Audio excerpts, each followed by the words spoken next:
মানে মণ্ডলের 40-45 জন ছেলে আইন না আমার বাড়ি ঘর ভাঙচুর করছে, আমারে মারছে, আমার মারে মারছে, সামনে আমার নীরব দর্শকের ভূমিকা পালন করছে পুলিশ।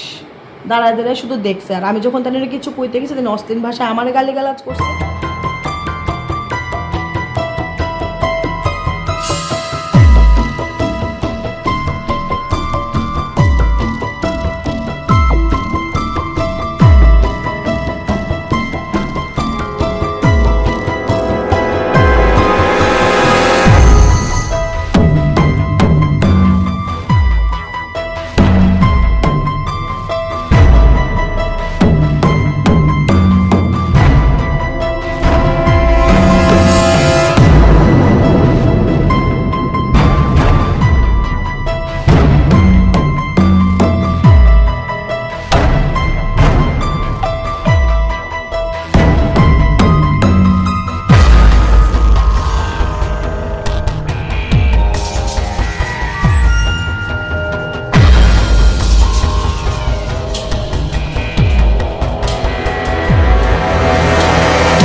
গতকালকে রাত্রেবেলা প্রথম তো তার মধ্যে কী হয়েছে এটা আমি জানি না, ঠিক আছে। এরপরে যখন কথা হইতেছে তখন আমি মনে মনে ভাবলাম যে ঠিক আছে, ছেলে মেয়ে একজনের কাছে ভালো লাগতেই পারে। আমার বক্তব্য হইল তোমরা গার্জিয়ান ডাকাও, তোমরাও গার্জিয়ান ডাকাও, গার্জিয়ানে বইয়া তোমরা কথা কও, মীমাংসা করো, না হলেও আইনের দ্বারস্থ হোক। কথাটা ঠিক আছে নি? আইনের দ্বারস্থ হলে তো তারা তো নিশ্চয়ই একটা মিউচুয়াল কিছু একটা করে দিব।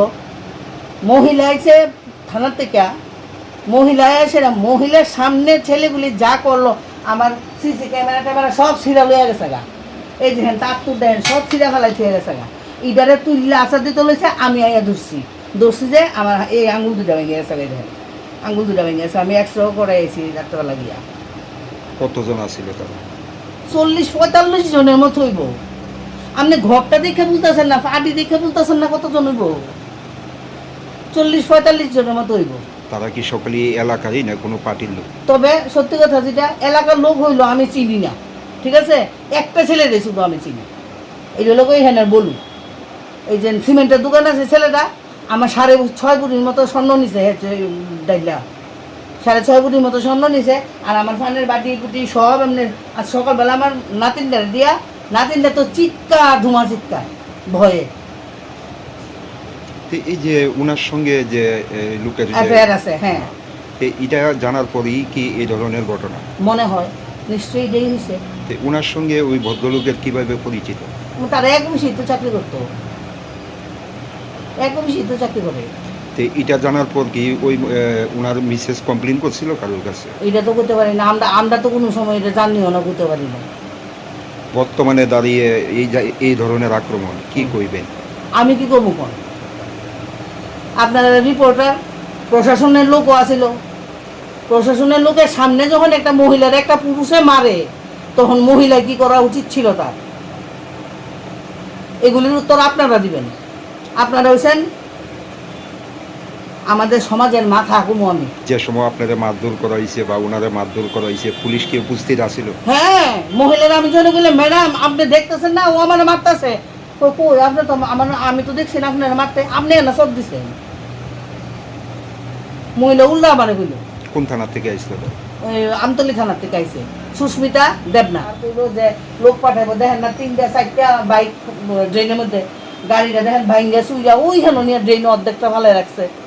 গাড়ি আমার জামাইয়ের গাড়ি আইসা আমার ডাক্তার কাছে লয়ে যেত। আমার শরীর ভালো না, ওই দেন আমার শরীরের অবস্থা দেখেন দেখেন।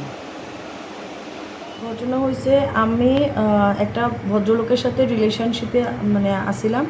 তো হের মিসেসে মণ্ডলের ছেলে মেয়ে মানে মণ্ডলের 40-45 জন ছেলে আইন না আমার বাড়ি ঘর ভাঙচুর করছে, আমারে মারছে, আমার মারে মারছে, সামনে আমার গাড়ি ঘোড়া ছিল, আমার গাড়ি ঘোড়া ভাঙছে, বাইক টেক ভাঙছে, ভাঙা ড্রেনে ফেলাইছে। তারপর আমার ভাই আসলো, মামা আসলো, তারারও বেধরক মারধর করছে। তারা এখন মানে আইলেস হসপিটাল চিকিৎসাধীন ভর্তি। কতদিন ছিল তারা? কতজন ছিল? 40 থেকে 45 জন ছিল। মানে সবাই কি পুরুষ আছিল না? সব পুরুষ হয়ে এসেই আমরার উপরে মানে আক্রমণ করছে। একজন ছিল ড্রাঙ্কার। আপনার যে 4 লোকের আসতো তার ওনার নাম কি? ওনার নাম পার্থ চৌধুরী। ওনার সঙ্গে কিভাবে পরিচয় হয়েছে? উনি আর আমি একই ডিপার্টমেন্টে একই অফিসে কাজ করতাম। আচ্ছা, আপনি কোন ডিপার্টমেন্টে কাজ করেন? আমি হেলথ ডিপার্টমেন্টে আছি। আচ্ছা, এই যে আপনাদের সম্পর্ক মানে কতদিন যাবত? এটা প্রায় হয়ে গেছে 4 বছরের উপরে। ওনার মিসেস জানতো বিষয়টা? ওনার মিসেস প্রথম থেকেই জানতো। আমার একবার ফোন করে সেটা কইছিল যে সম্পর্ক রাখবা না। পরবর্তীকালে ওনার মিসেস মহিলা থানাতে গিয়ে আমার নামে কেস দিয়েছিল। যা দেওয়ার পরে আমি মহিলা থানাতে যাই, ওখানে কথাবার্তা হয়। ইন্সপেক্টর শিউলি দাস প্রবাবলি ওনার নাম, যার সাথে আমার কথাবার্তা হয়। তো উনি আমার বলছিল লিখিত দিয়ে আইতে যে আমি পার্থর সাথে সম্পর্ক রাখতাম না। আমি ওখানে লিখিত দিয়ে আই, যথারীতি আমার আর ওর সম্পর্ক নাই কইতে গেলে প্রায় 6-7 মাসের মতো কোনো কথাবার্তা কোনো কিছুই ছিল না। ইন দ্য মিন টাইম কার সাথে আসলো, কোন বন্ধুর বাড়িতে আসলো, আমার কাছে কোনো নলেজ নাই, কোনো কিছু নাই। তাই ফার্দার গিয়ে আবার আমার নামে কেস দিয়েছে। নাকি আমার এখানে রাত্রেবেলা ছিল, ঠিক আছে। দেওয়ার পরে মহিলা থানা থেকে আবার আমার ডাকানি হয়। ডাকানি হওয়ার পর আমি যাওয়ার আগে তখন আমি ফের ফোন করে সাথে করে পাথরে নিয়ে গেছি যে তুমি কালকে রাত্রে কই আসিলা বা কী আসিলা, আর তোমার মোবাইল লোকেশন কইতে পারে। এখন অনেকটাই অ্যাডভান্স সব কিছু, তোমার মোবাইল নেটওয়ার্ক লোকেশন করে দিব, তুমি কই আসিলা। তোমার বউ যে বারবার আমার নামে কমপ্লেন করে, আমারও একটা মান সম্মান বলতে জিনিস আছে, কতবার আমি থানা পুলিশ করব। তারপরে ওই দিন ওইখানে কথাবার্তা শেষ হওয়ার পরে বাড়িতে আমি মাঝখানে অনেক দিনই এর সাথে আমার কথাবার্তা আসছিল না, কোনো রকম কোনো যোগাযোগ আসছিল না। গতকালকে আমরা অফিসের কাজে দরকারে আমরা আবার একই জায়গাতে মানে তারপর আমার ট্রান্সফার হয়, আমরা দুজন এখন 2 জায়গাতে কাজ করি। তো ঘটনাসূত্রে যেহেতু ডিপার্টমেন্টটা একই, দুজনের একই জায়গাতে একই দরকার মানে এনকোয়াসের বিষয়ে আমরা কাজ আসছিল। তো হেও গেছে, আমিও গেছি। আসার পথে যেহেতু রাত্র হয়ে গেছে, আমার বাড়িতে ড্রপ করছে। ড্রপ করার পরে ও আমার বাড়িতে ড্রপ করার পরে আমি আমার মেয়ে নিয়ে মাস্টার বাড়ি মানে মেয়ের মাস্টার এখানে গেছে গিয়া। ও আমার ঘরে বইয়া পান খাইয়া কখন বেরিয়েছে কী হয়েছে কিছুই জানি না। হঠাৎ করে ওর নাম্বার থেকে একটা ফোন আসে, তুমি এক্ষুনি বেরো। আমি বলছি কই বেরোইতাম, তখন বলতেছে একটু প্রবলেম হয়েছে, তুমি বেরিয়ে গিয়ে সেটা দেখছি এখানে কয়েকটা ছেলে মানে 15-20টা ছেলে আছে, হেরে বেধরক মারধর করতেছে। তো আমি গিয়ে সেটা কিছু কী হয়েছে ভাই, তখন তারা অশ্লীল ভাষা দিয়ে সেটা আমার প্রশিক্ষণ অশ্লীল ভাষা দিয়ে আমার গালিগালাজ করলো। করার পরে ওইখানে আমতলী থানার থেকে 2 স্টার করা সুস্মিতা দেবনাথ একজন সেকেন্ড অফিসার প্রবাবলি তাই নিয়ে আইলো। সেটা এবার তাই নিয়ে আমার কইলো আপনাকে লিগের রিলেশনশিপে আসেন এই সেই বকচকো। তাই নিয়ে ওয়াইফাই তো বিগত 7 মাস ধরে বিগত 1 বছর ধরে আমার কাছে রিপোর্ট আইতেছে, এই আইতেছে সে আইতেছে, আমরা আপনারা হাতে নাতে ধরনের চেষ্টা করতেছি, পাইতেছি না। দ্যাট মিনস তারা হের সাথে আমার ওরকম সম্পর্ক এখন আর নাই, যার কারণে তারা আমরা এক লোকে পাইতেছে না। কালকে কোইন্সিডেন্সলি পাইয়া লাইছে। তো এরপরে বুঝতেছে বিগত 15 দিন ধরে শুধু এই এরিয়ার মধ্যে মানে বাজারঘাট থেকে ধরে টিভি সেন্টার এরিয়ার মধ্যে পুলিশ শুধু টহলদারি দিতে আসে, শুধু আমরারে ধরার লিগা, আমরার বিরুদ্ধে নাকি হাতে নাতে প্রমাণ পাওয়ার লিগা। যাই হোক, এইসব নিয়ে সে অনেক কথাবার্তা হয়েছে। হওয়ার পরে এই 15-20 জন ছেলে ফোন করে সেটা আনতে 40 থেকে 45 জন লোক আনছে। পার্থরে তো বেধরক মারছেই। এখন কি জীবিত আছে না মারা গেছে তারও কোনো ইনফরমেশন নেই। আমারে কে আমার আমারে বেধরক মারছে, আমার ভাইরে মারছে, আমার মামার পুরো চোখ বাই করে লাইছে।